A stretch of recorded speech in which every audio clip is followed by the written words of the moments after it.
Hey guys, tonight we're heading out to sea. Not just any sea, but the vast, ink-black Pacific, just as the sun begins to yawn and dip behind the horizon. You're not alone. You're standing barefoot on the woven deck of a waka haurua, a Maori double-hulled canoe, its prow slicing gently through the darkening swell. The breeze carries a whisper of salt and pandanus, and beneath your feet, the ocean rolls with the calm confidence of someone who's seen far too much. Welcome to Twilight, where time slows, the water breathes, and nothing quite feels real. You're here to observe, to learn, maybe even to be gently confused by how people ever found their way across thousands of kilometers with nothing more than a bone hook, a good song, and an eye for cloud behavior. Spoiler, you probably wouldn't survive this. And that's okay. Because tonight, we're not aiming for survival, we're aiming for sleep. So before you get comfortable, take a moment to like the video and subscribe, but only if you genuinely enjoy what I do here. Drop your location and local time in the comments. I love seeing where everyone's drifting off from. Now, dim the lights, maybe turn on a fan for that soft background hum, and let's ease into tonight's journey together. The canoe creaks softly under you, lashed together with flax ropes that somehow hold strong despite the swells.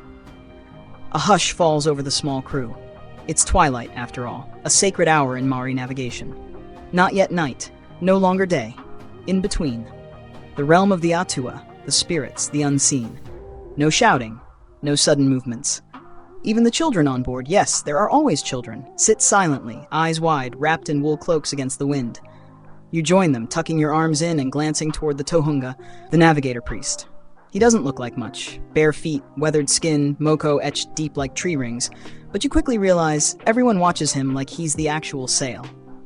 He sits at the prow, a hand gently dragging through the sea as though stroking the fur of a sleeping god.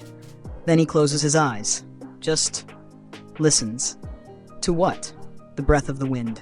The shape of the wave. The way the stars are yawning awake overhead. Historians still argue whether these navigators used an internalized mental chart or something closer to spiritual intuition. Honestly, it feels like both.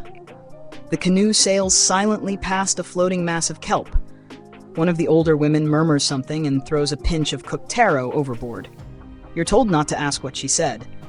Twilight's not a time for questions, apparently. It's a time for remembering.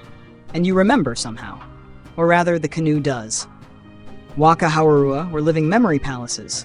The woven deck you're standing on? It's encoded with rhythm and pattern. The lashing knots double as counting beads. The storage pods beneath your feet?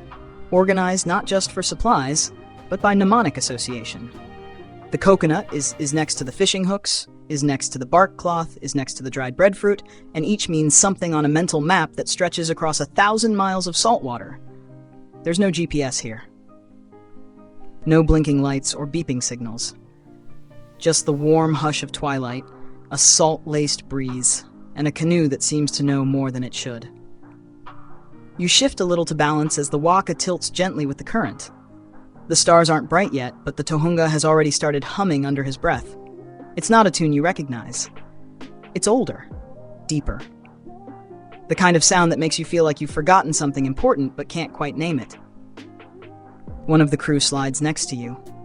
He offers a small gourd of coconut water, his voice barely a whisper. The sea sleeps at twilight, he says, but only if you let it. You nod, because there's really no other response that makes sense. The waka continues forward, no one steers, no rudder to yank, no wheel to spin. The sails breathe like lungs, full and soft. You start to notice how everything on this craft is curved. Nothing harsh, nothing angular. As if straight lines would anger the ocean. The sky begins to bruise purple. The tohunga taps his foot twice. You're not sure what it means, but two crew members adjust a line. Another scoops seawater into her hand and throws it over her shoulder. You make a mental note to do that later. It looks vaguely important. And then, just for a moment, you hear something unexpected. Laughter. Quiet, restrained, but unmistakably laughter. One of the younger navigators smirks, whispering that the tohunga once steered by a glowworm stuck to his ear. A joke? A truth? With Maori navigators, the line was always blurry. But in that moment, the waka tips forward, almost nudging the horizon, and you're pulled back into silence. The sun is now gone, truly gone. but its memory lingers like a blush on the sea's cheek. The Tohunga opens his eyes. Twilight, he says, as if explaining everything and nothing. She gives us just enough light to forget who we are. And maybe he's right. Because as the stars start to blink on overhead, you realize you don't know where you are anymore. But it doesn't matter.